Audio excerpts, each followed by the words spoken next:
1000 രൂപ കൊണ്ട് കോടികൾ സമ്പാദിക്കാൻ സാധിക്കുന്ന ഒരു വമ്പൻ ചാൻസ് ആണ് ലിവറേജ് എന്ന് പറഞ്ഞ് ഒരുപാട് ആളുകൾ ചാടി വന്നു. എന്താണ്ടായേ? 10 ടൈംസും 20 ടൈംസും 30 ടൈംസും 40 ടൈംസ് ഒക്കെ ലിവറേജ് തന്നിരുന്നത് അങ്ങ് നിർത്തി. സെബി അങ്ങ് നിർത്തി. അപ്പം എന്തായി? വൃത്തിയായിട്ട് ക്യാപിറ്റൽ പ്ലാൻ ചെയ്യാൻ ഉപയോഗിച്ചിരുന്ന ആളുകൾക്ക് പോലും ആ ലിവറേജ് എന്ന് പറഞ്ഞ സംഭവം എന്തായി? നഷ്ടപ്പെട്ടു.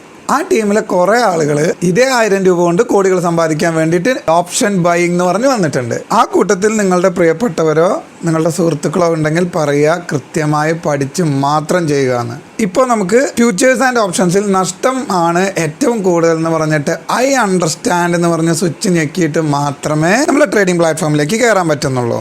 ഇത് ഇനിയും കൂടിയാൽ, കേട്ടിട്ടുണ്ട് ഒരുപാട് രാജ്യങ്ങളിൽ നേക്കഡ് ഓപ്ഷൻ ബൈയിങ്ങും സെല്ലിങ്ങും ഇല്ല, ഹെഡ്ജ്ഡ് പൊസിഷൻസ് മാത്രമേ ചെയ്യാൻ അനുവാദമുള്ളൂ എന്ന് കേട്ടിട്ടുണ്ട്.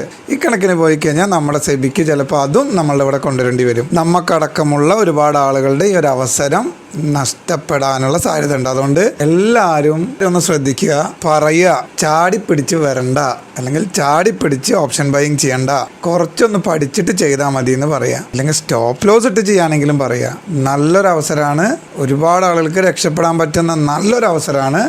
ഇപ്പോഴത്തെ പോക്ക് പോയി കഴിഞ്ഞാൽ സെബിക്ക് വേറെ നിവൃത്തിയില്ലാതെ ഹെഡ്ജ്ഡ് പൊസിഷൻസ് മാത്രം കൺട്രോൾ ചെയ്യേണ്ടി വരും. നമ്മുടെ മുന്നിൽ ഓരോ കാര്യങ്ങളുണ്ട്. ലിവറേജ് നിർത്തിയത് നമുക്കറിയാം, SLM നിർത്തിയത് നമുക്കറിയാം. അങ്ങനെയാണെങ്കിൽ ഒരുപക്ഷെ നാളെ നേക്കഡ് ഓപ്ഷൻസും ബൈയിങ്ങും സെല്ലിങ്ങും നിർത്താനുള്ള സാധ്യതയുണ്ട്. ഇതൊരു അവസരമാണ്. സോ ഈ ഒരു അവസരം നഷ്ടപ്പെടാതിരിക്കാൻ വേണ്ടി നമ്മൾ ഓരോരുത്തരും അലേർട്ട് ആവേണ്ടത് അത്യാവശ്യമാണ്. ശ്രദ്ധിക്കുക. Happy trading. Thank you.